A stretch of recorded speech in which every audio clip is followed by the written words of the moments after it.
Welcome to the Rich Girl Mindset, a podcast intended to motivate and inspire the side hustler to become a doer and an action taker. With real-life stories and experiences from me, your host, Vanessa Castillo, and our special guest, you will get amazing insight into our journeys, how we push through our comfort zones, and into our genius zones. Let's face it, we all have purpose, and life is about pushing ourselves to that limit. This show will cover the good, the bad, the ugly, and best of all, the raw, authentic truth of attaining the Rich Girl Mindset.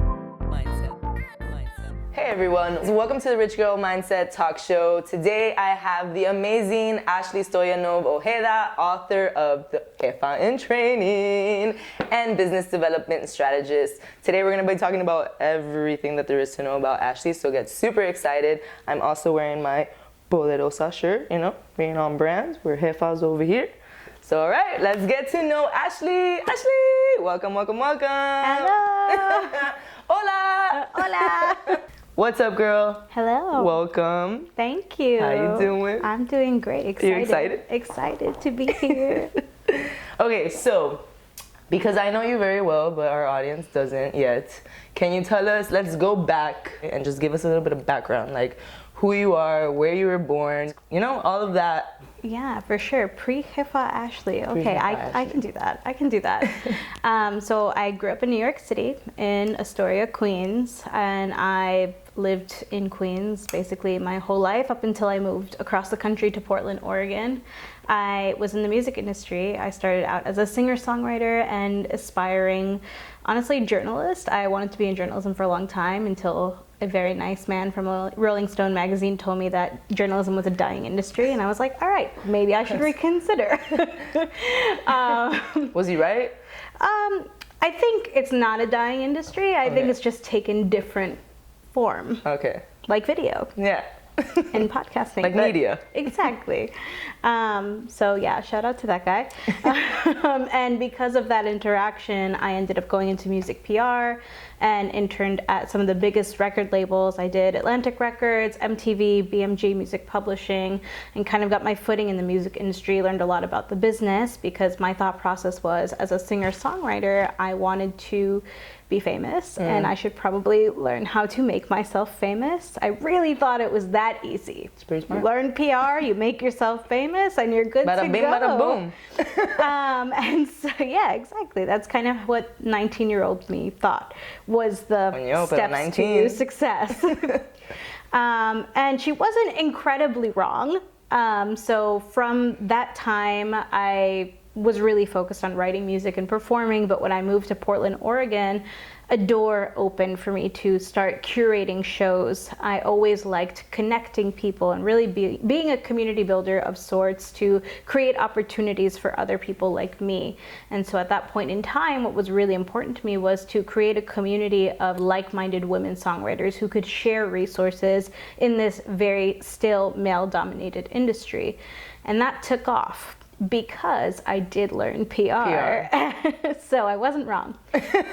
So we really grew quite quickly, and I turned it into a nonprofit organization called Women Crush Music, and we remained active for the next 5 years. And it was crazy. It went from just being me with this idea to really make friends and connections to write music with, to a community of over 10,000 songwriters from not just from Portland, but New York, Nashville, LA, Chicago, Vancouver, BC. So we were international within the first year. And I also went from not ever having delegated to anybody to having a team of 50 volunteers within the first year. Damn, girl. Yes. So on paper, it was very exciting. It was a lot, but I learned a lot. That's most businesses that start, most business owners who have a lot of success now will tell you they started and they had no idea what they were doing. They were just winging it and going with the flow. And I think that my go with the flow personality that I've had my whole life has really helped me in this entrepreneurial journey because I've just kind of been like, all right, well, let me do that, and then let me figure it out, and let me do that, and let me figure it out some more, and that's kind of how it all started.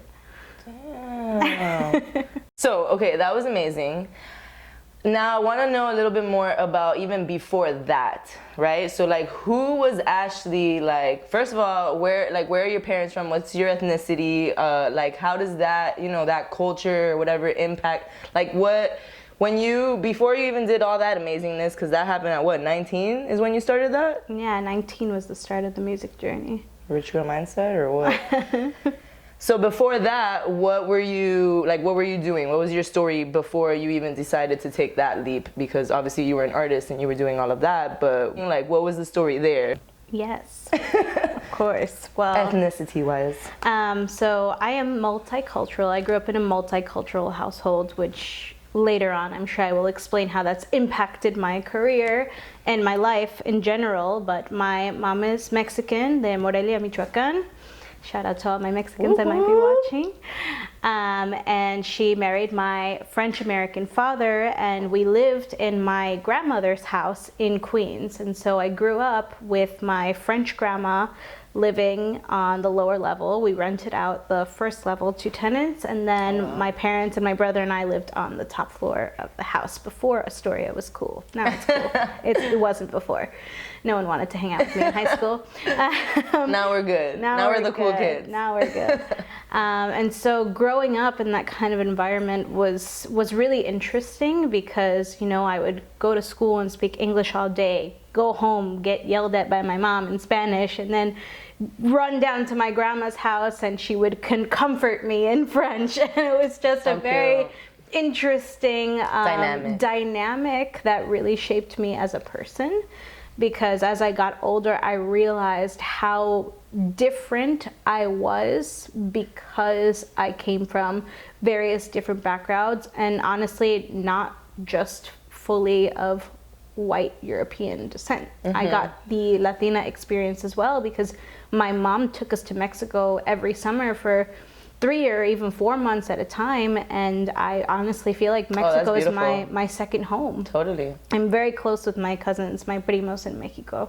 So she didn't just take you for like, let's just go for like a week. No, you actually got to spend time. No, there was no summer camp, nada de eso. We didn't have any of that.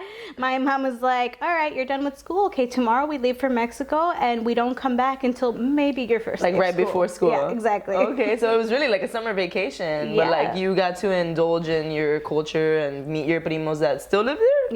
Yeah, they're all still there. They're all still there. We're all really close. I was very lucky to also have my abuelitos in Mexico. They are unfortunately no longer with us, but they are in spirit. And, I always, of course, think of them when I still go, and I'm still very close with my family. I love that. So it's a good blend then, because, you got a little bit of everything. Yeah. It's you get away with things. Yeah, I'm very privileged. But also you got that spice, you know what I'm saying? Latinas got the spice, Don't be in an elevator with Ashley and think that she's not going to understand what she's saying. That's the most fun part of it. That's the fun part, right? Latina named Ashley who looks like this. Ooh, woo, we win it. You gotta be careful. I love it. Okay, so you said that dynamic impacted your life, your career. What are some ways that you think that impacted you as a person, as a career, as a professional, the whole nine? Well, I think it was a mixture of the multicultural background and also the financial background that I have, because I didn't grow up with money, right? We were a very lucky lower middle class family. I think my dad probably raised us in New York City on like maybe $50,000 a year. So even back in the day, that wasn't a whole lot of two kids. Even back in the day, that wasn't really a whole lot of money. And truthfully, I think the only reason we could stay there was because we lived in my grandma's house. So shout out to my grandma for being smart, for buying a house before Astoria was cool. Seriously, shout out for real though.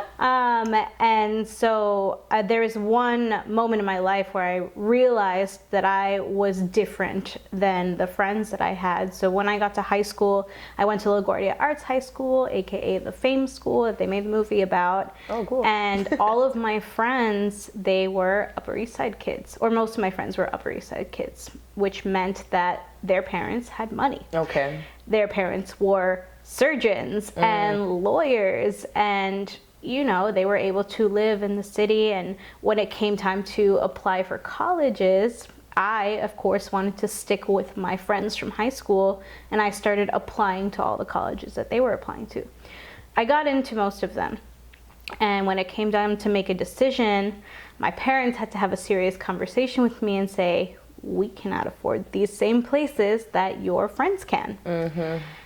And I was like, reality check. Yeah, that was probably one of the very first like money related reality checks that I had. And I was mad at my parents because I didn't understand. Yeah, you didn't get it. I didn't get it. I was 17 years old. Like, I didn't get it. And you saw all of your friends. And I saw my friends, and I was like, yeah, but so-and-so is going to Washington, and so-and-so is going to Florida. Like, why can't I go there? I don't want to go to school in the city. Well, guess what? I don't have student loans, so my parents chose very wisely for me. Shout out to the parentals. Shout out to mom and dad. I'm sorry for getting mad at you. Don't get mad at your parents. Sometimes they know best. Exactly. In my experience, my mom knows best 99.9% of the Mamas know best. Don't be mean to mommy. If that's one thing I could go back in time and tell myself. But it's all a learning experience. So all it's all learning good. experience. But I think that instance was when I kind of started to realize, like, wait, my parents can't afford this. Why can't they afford this? It's because my mom actually couldn't really get a good job because she felt like her English was not great. Her English is not very good looking. She actually wasn't even a citizen until like 2015 or something like that. So she wasn't even a citizen yet. She felt like she couldn't get a good job because of that, and she honestly has felt the immigrant guilt like for my whole life. And for most of my life she was working a tip-based coat checking job in the city, where she made enough to like make sure we were fed, but they didn't pay her there. She just worked off of tips, which did well, but it was also a seasonal job, which she took so that she could take the summers off and go to Mexico to take care of my grandparents. And I started to notice these little differences, right? About like why my parents weren't the same as my friends' rich white parents. So you did actually start realizing though. I did. It was after that, when I got to college, that I was like, okay, this is why things are different. And shortly after that, or during that same time actually, I started working with my mom. My mom brought me to the restaurant that she worked at, and it was filled with wealthy white people. And I started to see that they would look at me, a young white looking girl, young lady, and the way that they would talk to me was completely different than the way that they would talk to my mom. Like, I literally saw people just like pass her, like while she was saying hello, like she was a piece of furniture. And if I would be at the front, they'd be like, oh, hi young lady, how are you? And even when it came to tipping, they would see both of us, they would give me $5 and they would give her $1 or $2. And there were a couple instances too that I remember like hearing them say like about me, like, oh, she's so young and pretty, what is she doing here? And then they would say something else about my mom, not knowing that you're related. Yeah, of course that we were related. And I remember even saying something one time, being like, I'm sorry, excuse me, I heard what you just said. My mom speaks English, and that's actually my mom. You know, you can't be saying stuff like that here. You had your mama's back. Yeah. Oh, I do remember what it was now. Someone couldn't find their gloves, which my mom would put all of their gloves in their pockets so they wouldn't lose them, because my mom's a very thoughtful person. And of course, the first thing that they thought was, oh, the coat check lady must have taken them. What a disgrace. Yeah. And so I think those years, like the years in high school where I was working at the restaurant with my mom and realizing that I was not the same as my friends who had rich white parents, those were very formative years for me. And that was when that's when I realized that if I wanted the same opportunities as everybody else, I had to not just work harder, but also likely create those opportunities for myself. Because the other thing about my friends from high school is that most of their, if not all of their parents, went to college in the United States and had like really awesome jobs, or what I thought were awesome jobs at the time. Right. That made a lot of money. And so I didn't have that. You know, my dad didn't go to college. My mom did. She actually has her master's in accounting, but in Mexico, so things work very different there. And so I really had to. A lot of times you have to like redo stuff when you come here. Yeah, you do, and that's why she never got out of that. And so I had to figure things out for myself, and that's when I was like, okay, like this is what I have to do. I just have to figure it out. Yeah, it was a perspective shift for you where you had to like, okay, I gained some clarity now, let me go carve this path. Yeah, but you know, aside from those like multicultural and economical differences, I have always been a creative. I've loved to write ever since I can remember. When I was younger, I went to dance classes. I played several different instruments. I have like 80 million like little notebooks where I like would start to write what I called poetry. I'm not really sure what it was, but I called it poetry. I always loved to journal. There's no rules in art. Oh yeah, let's find some of those journals and we'll see about that. We'll see about that. And then eventually those turned into song lyrics. Okay. And I took those lyrics kind of further. And in college, I was tasked for a class to start a blog. And I was a media major in college, so a lot of my classes were analyzing media, like watching movies and reading books and talking about them.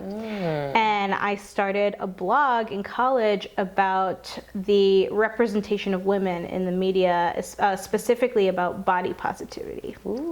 Because I did not see many people with my body type on TV or film ads or TV or whatever, any media that you were analyzing. Exactly. And so I look back on that blog now. It's still online. Up and running. It's still online, and I'm like, man, I was really onto something here. I think that you were ahead of your time. I think so. I really think so. And I'm like looking towards the end, looking at the statistics. I'm like, man, like people were really starting to gravitate towards this stuff and these topics. And I think that was one of the times I realized, like, I have a lot of thoughts that I should be putting out into the world to create opportunities for other people like me. And that's when I started formulating my why, right? The reason why I do everything still. I just didn't know it yet. Yeah. I love this though, because it is all aligned though. Okay.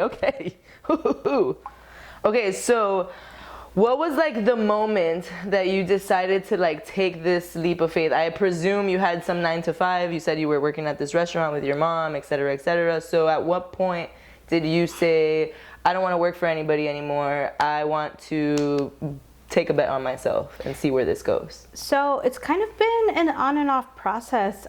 So I worked in restaurants as a co-check, hostess, server, bartender from the time that I was 16 to 24 years old. Okay. And I stopped working in restaurants because I got my first corporate job, which was with Yelp, and I did community marketing there. And at my Yelp job, I was starting to build my nonprofit organization at the same time, and I got the job with Yelp so I could learn more about how to get people out to events, because what I was doing was I was helping to coordinate events at small businesses to get the local community to discover these businesses and go there. And so there was a lot of community building, event planning, et cetera, that really, really helped me build the foundation of my organization and the way that we were operating at the time. And so it was during that time that I stopped working in restaurants, and I was kind of working for Yelp part-time, doing my own thing at my organization, and then it kind of just like evolved from there. I took on a few more part-time and full-time roles at startups, and then it was in the start of the pandemic that I was managing co-working spaces at the time, and because I could, bring my community building experience to the in-person realm, and I loved it. I was just like, yes, one day I want to open my own space, and et cetera, et cetera. And then the pandemic hit, and I was like, maybe not a good idea. But that's when I really like took a bet on myself, and I was like, okay, I have this experience building something from scratch. I have community building experience. And at that time, since everyone was trying to shift their community efforts online, I realized that so many companies needed someone with my skills who knew how to build community online. And so at first I started doing community building consulting only online. And then eventually I moved into consulting on business development and communications as well. And that's kind of how we got to where we are. Okay, so tell me, what is something that you would tell 19-year-old Ashley right now? Oh, funny that you say that, because I just posted on LinkedIn about this morning. Oh, how cool. So I wrote that I wish I could tell myself to not let anyone tell me that I couldn't make a living as a creative. Ooh, drop the mic. Yes, and I can explain if you would like. Please do. So, throughout my singer-songwriter and band days, while I was performing at countless pubs and music venues and writing for small little blogs and things like that, I heard some of my friends and just like colleagues at work and former managers say, it's really hard to make a living as a creative. You might want to have a backup plan, or not even might want to, like you should have a backup plan. What is your backup plan? And I was just kind of like racking my brain, like, what is my backup plan? I don't know. I don't really think I'm great at anything else. Like, this is the plan. Which was also a lie, right? Society kind of told me that I wasn't good at anything because I had these creative skills. But what I didn't realize is that now this is the year that I have used the most amount of my creativity ever. And I'm making the most money that I've ever made in my life. Like, not just in my business, but in my life.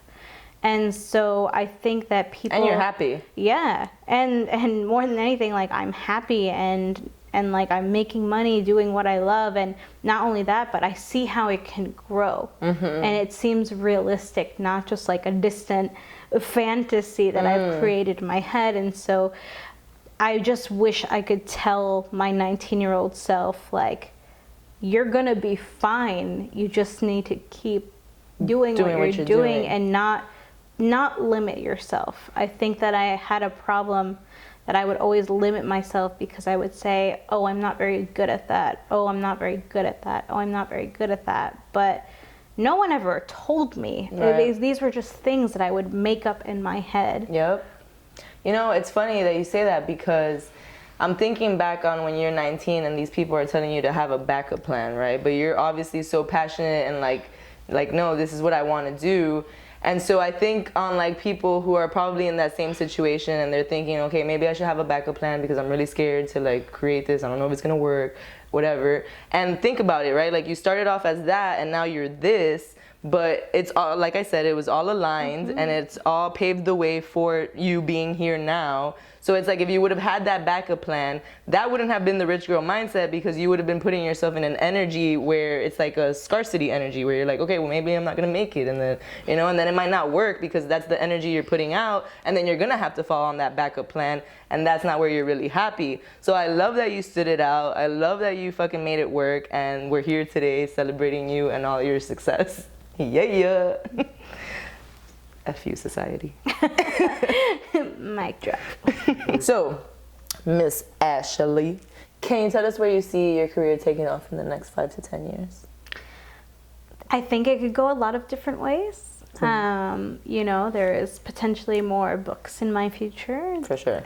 I definitely want to find ways to invest in companies that I believe in. And I think that's it. I just want to keep... That's true. You have a lot of passion with angel investing, right? Yes. Yes. I do. Tell us a little bit about that. What is that? What does that look like? How can somebody be a potential investee and angel investor? It's a world that I'm still learning to navigate. So I'm definitely not an expert quite yet. However, an angel investor is someone that you would approach when you are just kind of beginning your journey in your startup and you want to start taking smaller checks from potential investors. And you can do this if you're an accredited investor that's kind of better looking for the people who you are going to be investing in, which means that you make at least $200,000 a year. That's how you get accredited, quote unquote. But there are definitely different ways that you can invest in companies if you're not. For example, crowd equity fundraising campaigns have been really popular on platforms like Republic, and there's another one that I can't think of right now, where companies, much like a crowdfunding campaign, where you can like have people donate to help you grow your business or your project.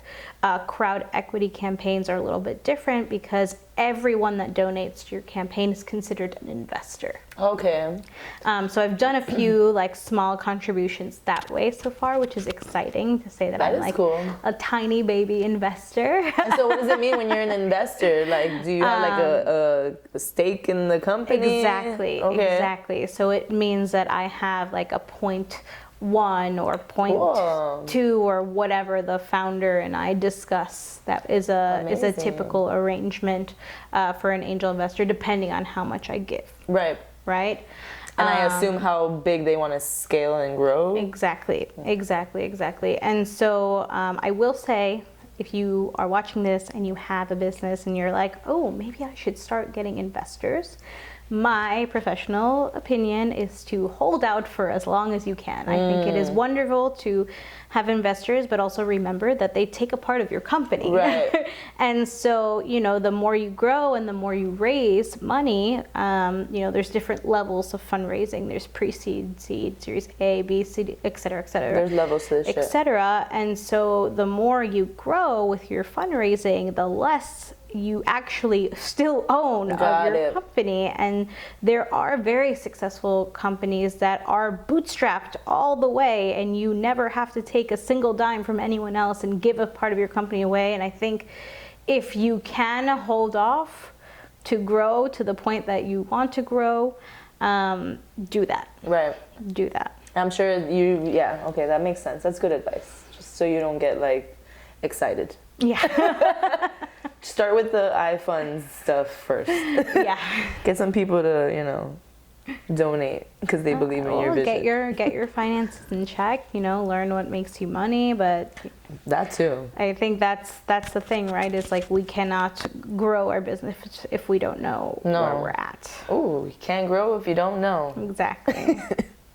Okay, so Ashley, tell me, what does being a woman mean to you? The first word that came to my mind was power. Ooh, I like that. Which I think is funny considering that most industries are still considered male-dominated, but I actually do think that gives us an advantage in a way because more and more of us are starting to step up and either claim those seats on boards or in C-suites or starting our own businesses. And I think that now's our time, really. Yes, girl, yes. Choo, choo, choo, choo. And okay, because you are the author of Jefa in Training, I must ask, what does being a Latina mean to you? Also power, but I think power and passion. Okay. Is what I would I like say. that. So then power and passion. Yes. Okay. Power. I love it. What about a leader? Leader. A good leader for me is someone who empowers others to become leaders as well. A leader is somebody who's building fellow leaders. Yes. Exactly. Yes. Okay, great. I love this question because I like to hear what you guys have to say. What does being a rich girl or having the rich girl mindset mean to you? Not limiting yourself. Yeah. Period. Which she has not done. I love it. And you didn't let society or those, because when people are older than you, you're like, maybe I should listen to what they're saying. They're living a life that technically I don't want to live though. So exactly. Don't listen to people that aren't living a life you want to live. Exactly. I love this. Okay, so what do you want your legacy to be? I want my legacy to be that I have created change somehow.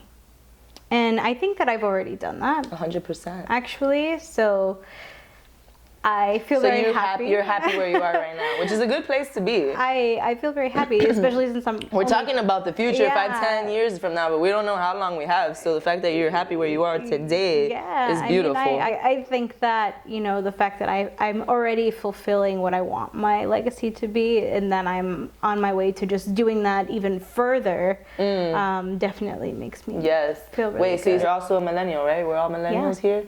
So what does a millennial mean to you? Like you being a millennial in this day and age, like you being through these many things, I feel like we've been through a lot in our little 35 years of life. I think that millennials have the ability to see things differently than generations before us, and the Gen Zers are the ones that are kind of not only seeing things but helping to activate those changes that the millennials have seen.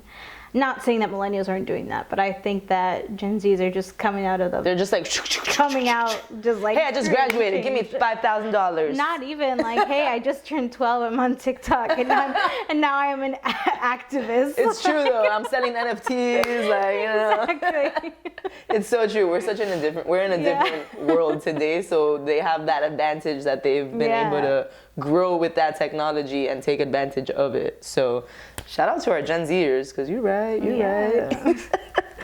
All right, so last question. What's some advice that you can give our viewers or anybody who's hesitant about following their dreams or taking that step or stepping out of their comfort zone, taking that leap, like whatever? What's a piece of advice or something that you can give them?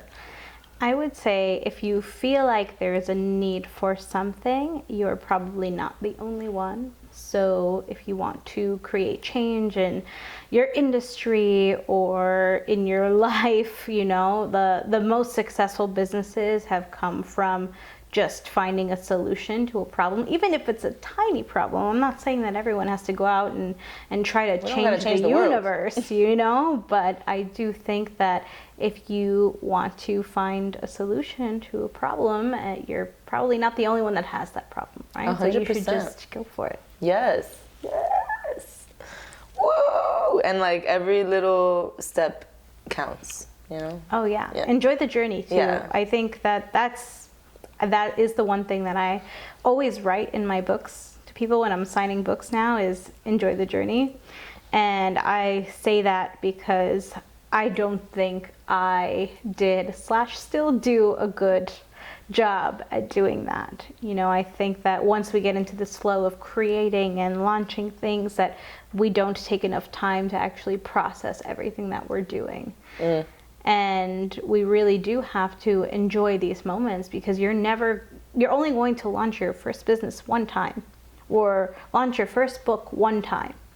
And so I think that the more that we can just remember these moments and how we're feeling and capture them, take photos, videos, write journals, blogs, whatever, right? So you could remember how you're feeling in these moments, do it. Yes, that is so true. It is fun to look back at that stuff and be like, what? That's how I was feeling. That's what I was thinking. Yeah, that's what I was doing. Exactly.